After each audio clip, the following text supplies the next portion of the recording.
Hello, Thunder Wizards. Okay, so the title of this video is The One Thing You Need to Master in Order to Master the Left-Hand Path. So before we get into that, first, what is the left-hand path? So that really kind of depends on who you talk to. When I'm talking about the left-hand path, I'm not talking about any specific cultural or religious or sectarian understanding of that. I'm talking about in all of the world, what is the left-hand path? There's interesting videos out there. One that I saw about, the word left hand came from in Rome. The right hand was where you worship the gods, and the left hand was, if you're facing a certain direction in Rome, to the right is where the gods are worshipped, and to the left is where the dead are. And so the left-hand path is the path of the dead, and he went on to say that it has this negative connotation because of that. The left-hand path has a negative connotation because left-handed people, for a lot of, all over, have been seen as being negative. The left hand is, for instance, in some third world countries, like for instance in Africa, places in Africa, if you go and touch somebody with your left hand, or if you touch food with your left hand, for instance, I heard a story of a Westerner who was in, I don't remember which African country, but whoever was hosting them came and brought them this big plate of food. And he's like, oh, great. And he touched the plate with his left hand. And they very nicely, with a smile, picked up the plate and walked away and took the food away and came back with another plate. What he didn't realize is that in that culture, the left hand is considered defiled because that's the hand you use to wipe with. So there's all kinds of reasons why you can use the left-hand path to mean, forbidden and blah, blah, blah. I'm not talking about that. There's a lot of talk, when I talk about the left-hand path, I get a lot of people who practice Western magic, who want to talk about the left-hand path and, all that. I'm not talking about Western magic or, a forbidden. I'm not talking about any of that. I'm talking about what the real essence of the left-hand path is. So let's talk about the connection of the left-hand path in the physical body. Energetically, there's a reason why it's called the left-hand path. The left hand goes up to the right brain. The right brain is the part of your brain that sees things from a higher perspective. This is the part of the brain that is associated with meditation, with visions. This is the side of the brain that is artistic and emotional. This is the side of the brain that sees everything is connected. The right hand is associated with the left side of the brain, which is the logical side of the brain, the intellectual side.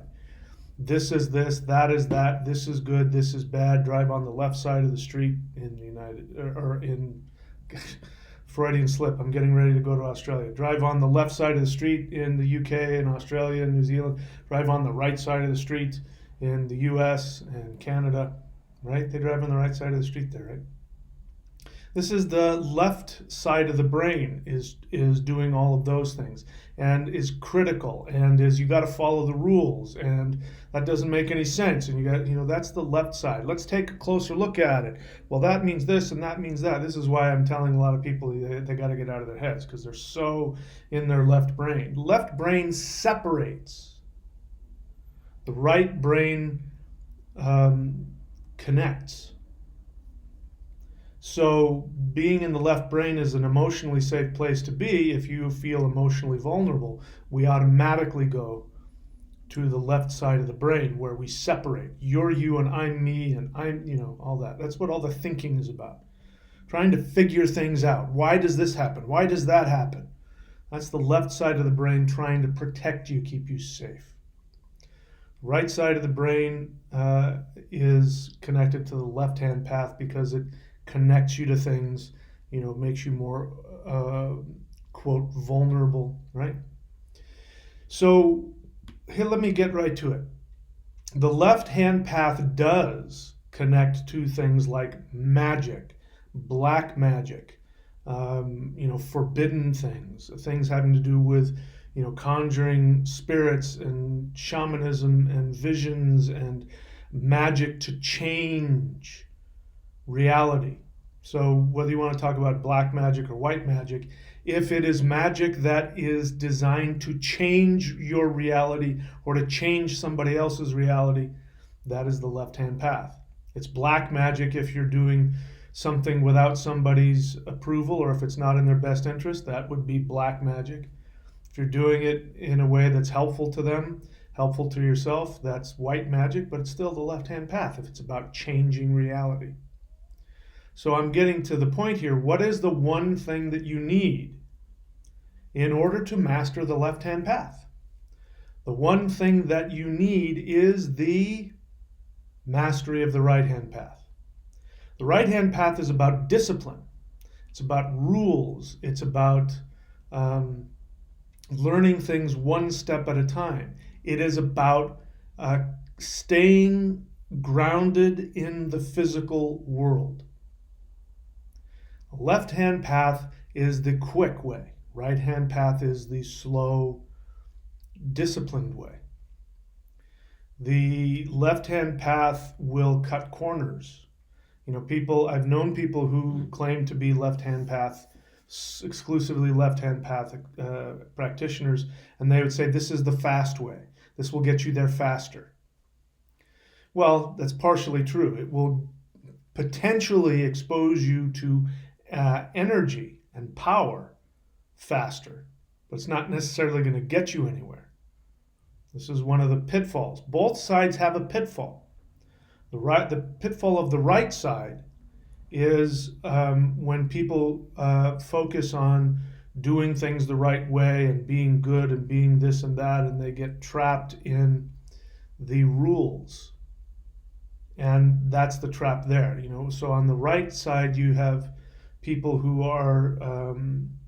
have false self-righteousness. The trap of the left side is thinking that all the bells and whistles mean something, and that they end up helping you. One of the big pitfalls of the left side is because some left-hand paths will allow the use of hallucinogens, alcohol, THC, whatever. And so people who want to get high and claim it to be spiritual will do that and say, oh yeah, I'm a left-hand path practitioner, man. But what they don't know is that the downside of that is that, yeah, it connects you to power, but that power takes a huge toll. It sucks all of the energy. It takes power away from you. So people who do that for years and years and years, at the end, they have no power left, and on their own, they can't do anything without ingesting something. And it's very bad for your physical health. The right-hand path focuses very strongly on physical health.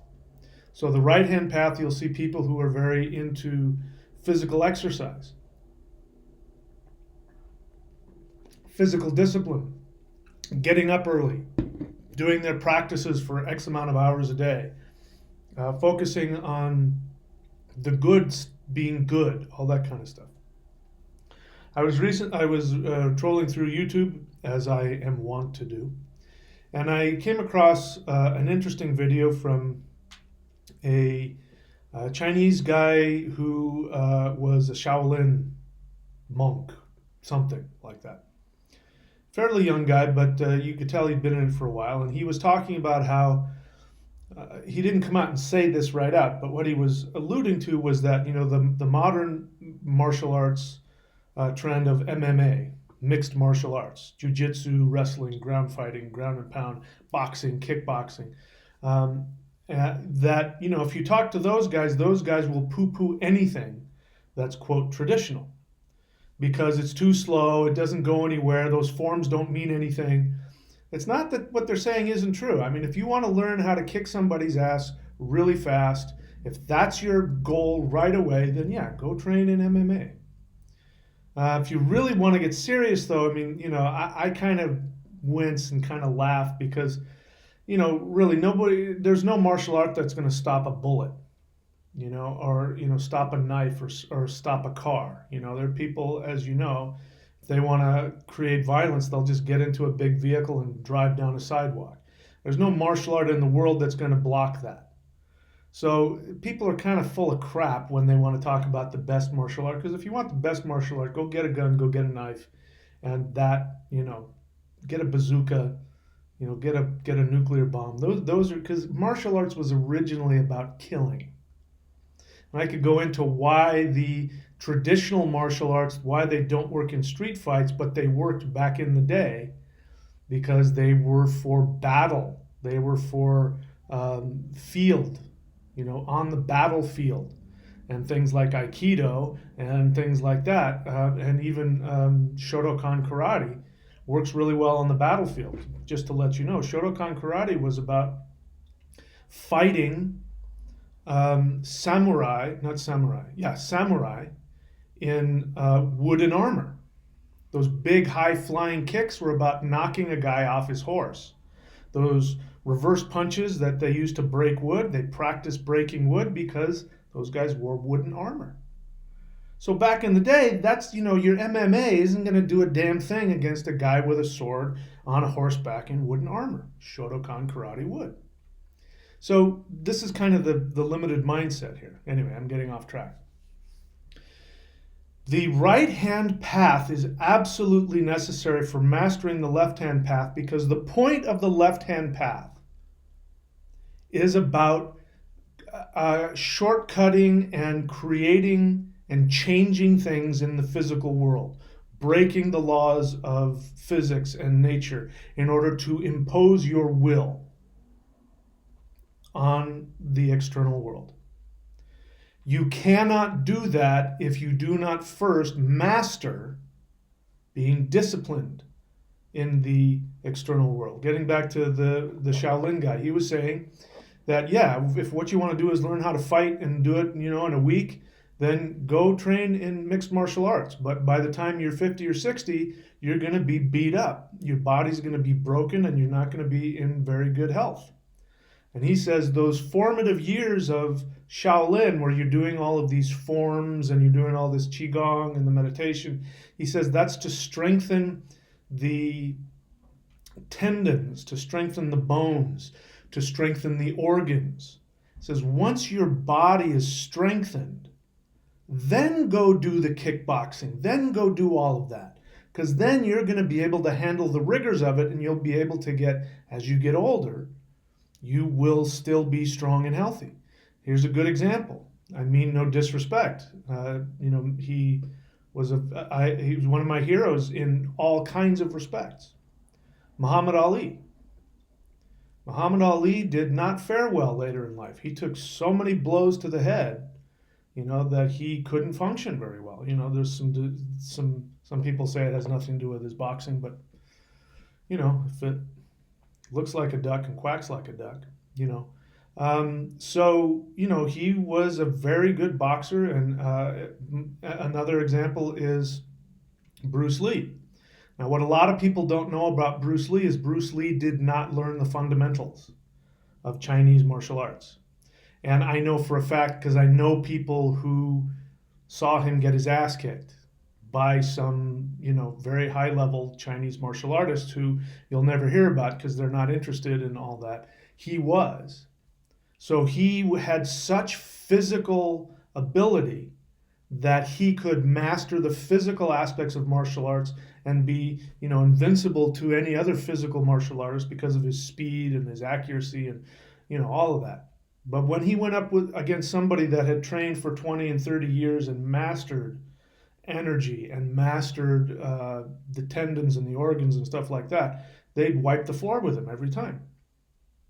You never hear about that. So those are two good examples. And what happens is if you go into the left-hand path, wanting to do the forbidden stuff and summoning demons and taking hallucinogens and doing whatever you think the left-hand path is that's going to get you there faster, what you're going to end up with is that you may have some success, meaning you'll have an experience, But what will happen is that you will lose power. And the repercussions of that will come back and hit you very hard. And you'll be worse off in the end than when you started. If you master the right-hand path of discipline, mastering the right-hand path of disciplining your own emotions, your own responses, your own reactions, being disciplined in the exercises that will strengthen the organs of the body and give you maturity, emotional, psychological maturity, then when you go into the dark places of the left-hand path, which is going deep into the unconscious, you will survive. You will survive emotionally, mentally, and psychologically. I have seen people who've gone into the left-hand path and gained a lot of power very quickly who went bonkers. I'm thinking of two people right off the bat. They went completely bonkers. I know of one individual who gained a lot of power, did not have the emotional maturity to handle it. He used his power for his own self-aggrandizement. He was not completely truthful about who he was and where he came from, and he got cancer. To my knowledge, I think he's doing much better now. I think he's healthy now. But that tells you something. This guy was a master of energy, and he got cancer. See what I'm saying? If you want to learn the left-hand path, it is the path of true liberation. It is the path of no rules. But when you have walked the right-hand path and those rules have taken hold in you, like the 10 Commandments, for example, people who need the 10 Commandments are people who have no internal rule of law. They have no awareness of what the value of morals are. Don't steal, don't kill, don't lie. These are basic things that everybody should know. But a lot of people don't because they're immature, they're selfish, they're afraid. So they need the strict right-hand path. If you don't follow these 10 Commandments, you're going to burn in hell forever. And then you start to learn, this is just basic living. And then when it becomes part of you, then there's no rules. You can do whatever you want. You don't have to worry about sex because you're not going to go and hurt somebody sexually. You don't have to worry about, destroying your body because you know how to handle, you can feel when your organs are out of balance and you're not going to do anything that's going to be harmful to yourself. You go beyond the idea of false self-righteousness, so you don't have to prove to anybody. You realize we're all the same and that this is all about your own happiness and evolution. So that's it. If you want to master the left-hand path, you must first at least get some degree of mastery in the right-hand path. Discipline. So, that's it. Talk to you later. Please check out these two links here. These are the two most important links that I have. neo.thunderwizard.com. Go check that out. That will give you the 4 most important tools in my experience to give you everything you're looking for. Courses.thunderwizard.com if you want to see my books, you want to see my DVDs, you want to see all of the services that I offer, astrology, rune readings, all the different video packages. Go there to courses.thunderwizard.com and of course subscribe and hit the bell button so that you can be available for the live question and answers. Okay, talk to you later.